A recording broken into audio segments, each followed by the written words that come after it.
Inspector, inspector. एक minute.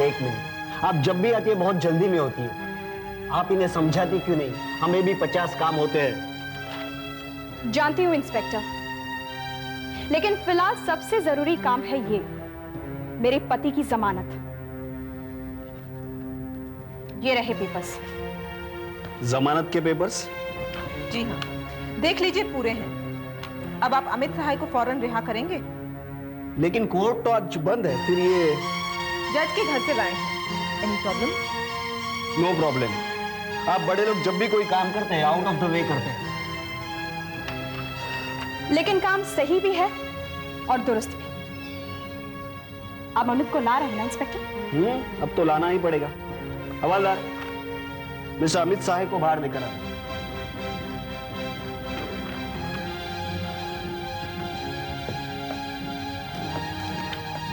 अब यहां साइन कर दीजिए। श्योर।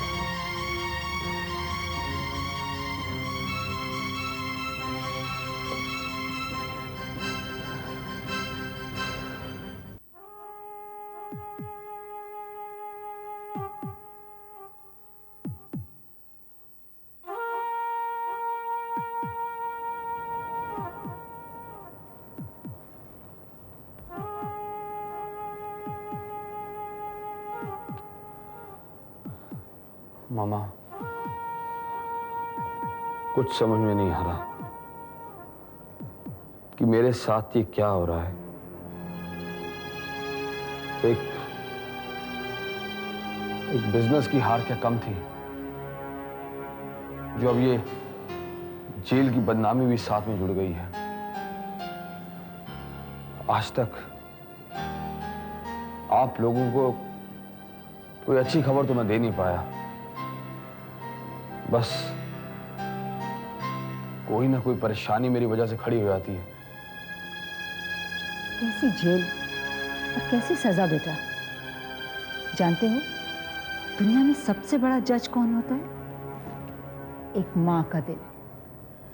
क्योंकि माँ ही जानती है कि उसका बेटा अच्छा या बुरा कौन सा काम कर सकता है। तुम दुनिया की परवाह मत करो, क्योंकि तुम्हारी ये माँ जानती है कि तुम तो बस कुछ षड्यंत्रों का शिकार बन गए हो, और आज नहीं तो कल सारी दुनिया भी ये सच जान जाएगी। अमित, मम्मा, आपकी बातें, आरती की बातें, मधु की बातें, संदीप की बातें हौसला तो दे देती हैं, लेकिन साथ ही साथ ये भी लगता है कि मुझ बेचारे पर दया की जा रही है। अमित, तुम्हारी उम्र में ऐसे ख्याल मन में आना स्वाभाविक ही है, पर जब तुम मेरी उम्र में पहुंचोगे तब महसूस करोगे कि परिवार में कुछ भी किसी का व्यक्तिगत मामला नहीं होता। जो भी होता है सब साझा होता है। भूल गए बचपन में जब सब खेलते थे तो एक दूसरे को संभालते थे ना? तो ये जिंदगी भी तो एक खेल ही है, जहां कोई किसी पर दया नहीं करता, सब एक दूसरे को सहारा देते हैं। और जानते हो इस खेल में कभी भी कोई भी गिर सकता है। आज तुम्हें ठोकर लगी है तो सबने अपनी हथेलियां आगे कर दी हैं। अरे कल हम पर मुसीबत आएगी तो क्या तुम हमारा साथ नहीं दोगे? अमित, ये दौर एक मुश्किल का दौर है बेटा। इसमें अगर हम में से किसी का भी मन कमजोर पड़ गया तो हम सब टूट जाएंगे। और मैं जानती हूँ मेरा अमित कमजोर नहीं है। आरती जैसी पत्नी, ऋतु, मधु, उमा जैसी बहनें और संदीप जैसा भाई ही नहीं, टंडन जैसा दुश्मन भी उसके साथ है। ये सब बेकार की बातें अपने दिमाग से निकाल दो बेटा, और ये समझो कि वक्त ने तुम्हारा एक छोटा सा इम्तिहान लिया है, जिसमें तुम पूरे नंबरों से पास होकर निकले हो। चलो चाय पी लो। आओ बेटा।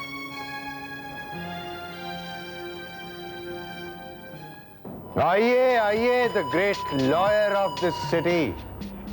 वैसे आपको यहाँ आने में शर्म तो नहीं आई होगी? नहीं, वो काबरा साहब कुछ पेच ऐसा पड़ गया कि वो अमित साहब की बेल को मैं रोक नहीं पाया। शराब आपसे कोशिश ही नहीं होगी, वरना ऐसा कौन सा काम है जो नहीं हो सकता है। आप जानते हैं मर्डर का केस है, और मर्डर के केस में अगर शक भी हो जाए ना तो जमानत नहीं मिलती है, और आपके पास तो सबूत भी थे। जी हाँ सर, वो सब कुछ बिल्कुल ठीक ठाक था सर, लेकिन पता नहीं कहां से वो पागल टंडन बीच में आ गया। अब जब वो खुद अपने जुर्म का इकरार कर रहा है तो हमारे तो सारे सबूत बेकार हो गए ना सर। मुझे तो लगता है टंडन ने जरूर कोई बहुत बड़ी डील की है सर, और वो साहे, आरती साहे बड़ी तेज औरत है सर। मुझे तो लगता है उसने अमित साहे की रिहाई के लिए टंडन की बलि चढ़ा दी है। अरे क्या बकवास कर रहे हैं आप? सर मैं बिल्कुल ठीक कह रहा हूं, आरती ने जरूर टंडन को कोई बहुत बड़ा लालच दिया है। अब एक रास्ता है सर, अगर हम टंडन को उससे भी बढ़। उसकी कोई जरूरत नहीं है। आप तो उस जज की तलाश कीजिए जिसने आउट ऑफ द वे जाकर छुट्टी के दिन अमित साहे को जमानत दी है।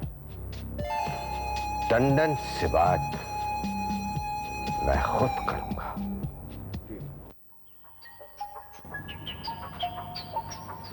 आओ आओ काबरा आओ।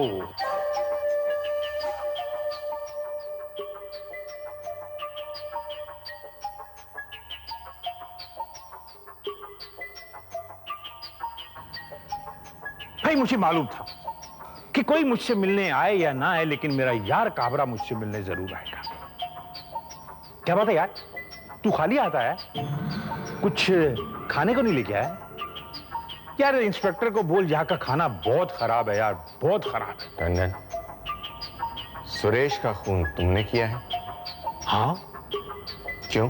वो क्या है काबरा कि भाई तेरे साथ रह के हर अच्छे बुरे काम मैंने किए, सिर्फ एक मर्डर करना रह गया था, सोचा वो भी कर डालूं। भाई अब मेरे पास तेरे जैसे सुपारी वाले गुंडे तो है नहीं, खुद ही गोली मार डाली। टंडन, कौन से लालच में आकर तुमने ये इल्जाम अपने सर पर ले लिया? मैं जानता हूं कि तुमने ये खून नहीं किया है। तो फिर किसने किया है? बता ना यार, किसने किया? एक सवाल मत कर, मेरे सवालों का जवाब दे। वो आरती साह ने कौन सा ख्वाब दिखा दिया तुम्हें? बेवकूफ, जिंदा रहेगा तब तो ख्वाब देखेगा ना। मर्डर की सजा क्या होती है तू नहीं जानता है। टंडन, देख यार, तेरे मेरे बीच में ये नोक-झोंक तो चलती रहती, लेकिन मैंने तुम्हारा नुकसान कभी नहीं किया। और तुमने उस आरती साह पर भरोसा कर लिया। टंडन, अपने बेटे प्रशांत के बारे में तो सोच, क्या वो एक खूनी का बेटा कहलाएगा? तेरा हाथ उसके सर पर रहेगा ना, वो खुशहाल रहेगा, वरना दुनिया उसके बदन से मांस भी नोच लेगी। टंडन, ये क्या कर रहा है तू? और सुन, मेरे पास तो ये भी खबर है कि वो आरती सहाय रीतू को प्रशांत से अलग कर रही है। दोनों की शादी नहीं होने देगी वो, और तुम उस आरती सहाय के इशारे पर नाच रहे हो। टंडन, तुम कुछ बोलते क्यों नहीं हो? तू ही बता यार, क्या बोलूं मैं? काबरा, क्या बोलूं मैं? बचपना छोड़ दे और अपना बयान बदल दे। कह दे कि तुझे डरा धमका कर ये बयान तुझसे लिया गया है। कोर्ट कचहरी में सब संभाल लूंगा। अच्छा, मैं चलता हूं। तेरे लिए एक अच्छा वकील भी तो करना है। ये जेल, ये सलाखें मेरे यार के लिए नहीं बनी है। ओके, तो बिल्कुल फिक्र मत कर। काबरा, यार तेरी पुरानी आदतें गई नहीं, यानी अपनी कही और चल दिया। अरे मेरी भी तो सुन यार। अब तू क्या समझ रहा है कि मैं हमेशा के लिए यहां आया? नहीं।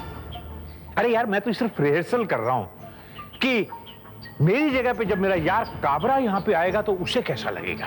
टंडन, चिल्ला मत काबरा, सच कह रहा हूं कि तेरे गुनाहों का घड़ा भर चुका है। अरे मैं तो एक ना एक दिन यहां से निकल जाऊंगा, लेकिन मेरी जगह पे जब तू यहां पे आएगा तो तुझे बाहर का सूरज देखना नसीब नहीं होगा। तू मुझे समझाएगा कि आरती क्या है, सुलोचना भाभी क्या है, रितु क्या है, और जिस प्रशांत की बात तू कर रहा है ना, वो भी यही चाहता है कि अमित और आरती बाहर रहें और तेरे गुनाहों का घड़ा फोड़कर तुझे आईना दिखाए। टंडन, तेरी जगह मैं जेल में आऊंगा? कौन लाएगा मुझे इस जेल में? वो आरती सहाय? बेवकूफ, ये मत भूल के उस आरती सहाय का जीवन तो मैंने एक जेल बनाकर रख दिया है।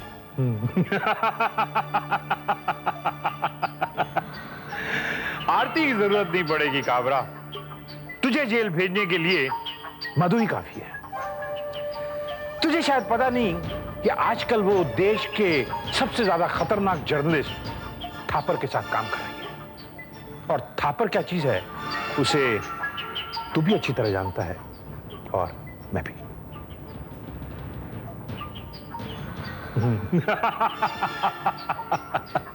काबरा, तू जेल आएगा, जरूर आएगा। मिस्टर विक्रम थापर, आप जानते हैं मैं कौन हूं? कृष्णकांत काबरा कहते हैं मुझे। एंड फॉर योर इंफॉर्मेशन, आज तक मैंने किसी के भी ऑफिस में किसी का भी इंतजार नहीं किया। लगता है आपको हमारे ऑफिस का सिस्टम पसंद नहीं आया। लेकिन आपको बता दूं कि काबरा ग्रुप और थापर ग्रुप के सिस्टम कुछ अलग है। Sorry, I can't help it. Thapar group? आजकल हर 5-7 करोड़ का रद्दी वाला अपने आप को ग्रुप कहता है। एनीवे, अगर फॉर्मेलिटी पूरी करनी है तो ये रहा मेरा visiting card. You must know आप किससे बात कर रहे हैं।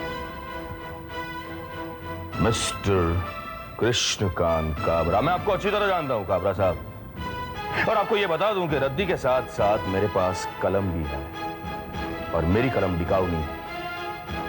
लगता है हमारे हेडलाइंस आपको यहां तक खींचना है, लेकिन क्या करें, मधु की कलम ही कुछ ऐसी है, जब भी चलती है आग उगलती है। इसी मधु सहाय का प्रेस जब मैंने बंद करवाया था ना, तो उसकी कलम ने पानी तक नहीं मांगा था। नहीं मांगा होगा मिस्टर काबरा, लेकिन उस वक्त आपके सामने चंदन मित्रा था, और मैं आपको बता दूं कि मैं चंदन मित्रा नहीं हूं, जिसे आप जब चाहे अपने रास्ते से हटा दें। और आज तक का रिकॉर्ड है हमारा कि हमारे रास्ते में जो भी आया उसे ही हटना पड़ा। अच्छा, तो सीधी उंगली से घी नहीं निकलेगा? हाँ, कई बार घी निकालते वक्त उंगली टूट भी जाती है मिस्टर काबरा। क्या बात है, आप तो चल दिए, ना चाय ना कॉफी। आऊंगा मिस्टर थापर, मैं वापस जरूर आऊंगा तुम्हारी बर्बादी का तमाशा देखने।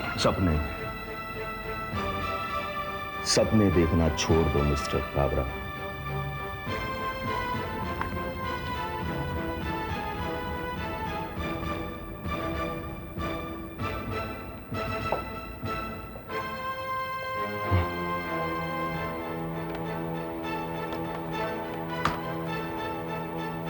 मधु, मेरे चैम्बर में ऑफिस।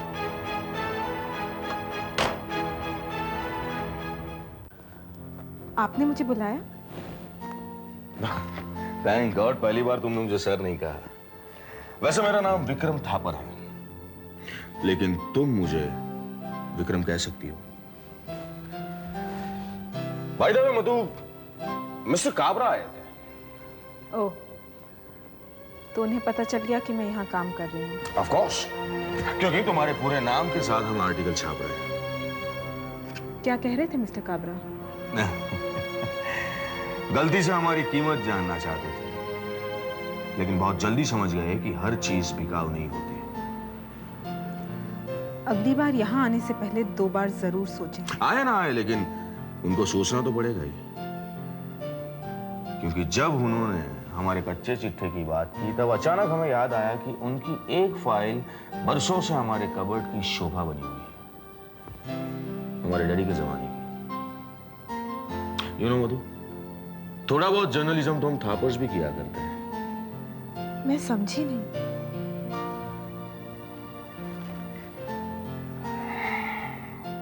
काबरा की फाइल है, मैं तुम्हारे हवाले करता हूं।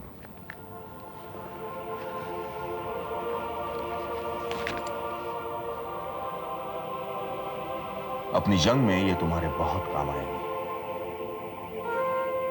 Study it.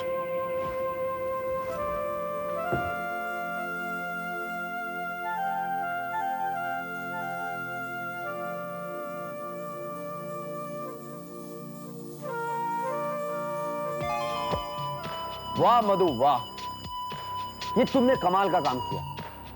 मम्मी, ये फाइल काबरा को जेल में भेजने के लिए काफी है। उसने मुझे बहुत दिनों तक जेल में रखा है ना, अब उसकी बारी है। हाँ अमित भैया, हम उस काबरा की ईंट से ईंट बजा देंगे। मैं जस्टिस कॉन्ट्रैक्टर से बात करूंगा, क्योंकि इस केस के लिए उससे अच्छा वकील और कोई हो ही नहीं सकता। संदीप, तुम इस फाइल की जेरॉक्स करवा लो। ये काबरा की बर्बादी की फाइल है, इसकी एक एक कॉपी हम सबके पास होनी चाहिए। ठीक है, तो ये तय रहा, मैं जस्टिस कॉन्ट्रैक्टर से बात करूंगा। मधु तुम मीडिया संभालोगी, भैया आप प्रोसीडिंग देखेंगे, और आरती भाभी आप।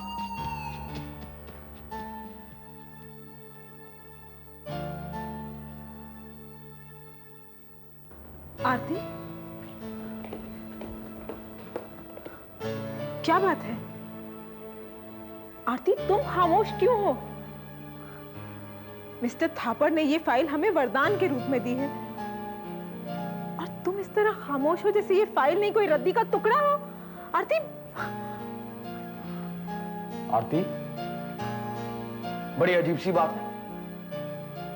जब हम लोग कमजोर होते हैं तो तुम हमारी हिम्मत बनाती हो, और आज जब हमारे हाथ में एक मजबूत सबूत लगा है तो तुम खामोश खड़ी हो। Y?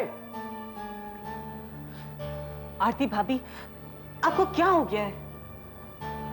This is really too much. भाभी आप कुछ कहती क्यों नहीं है? आरती कुछ नहीं बोलेगी। वो उस कसम से मजबूर है जो मैंने उसे दी थी। कौन सी कसम? मैंने उसे कहा था कि वो बदले की भावना से कोई काम नहीं करेगी, लेकिन आज मुझे महसूस हो रहा है कि उसे अपनी इस कसम में बांध के मैंने अच्छा नहीं किया। आरती, आज मैं तुम्हें उस कसम से आजाद करती हूं। लो, ये फाइल तुम ले लो।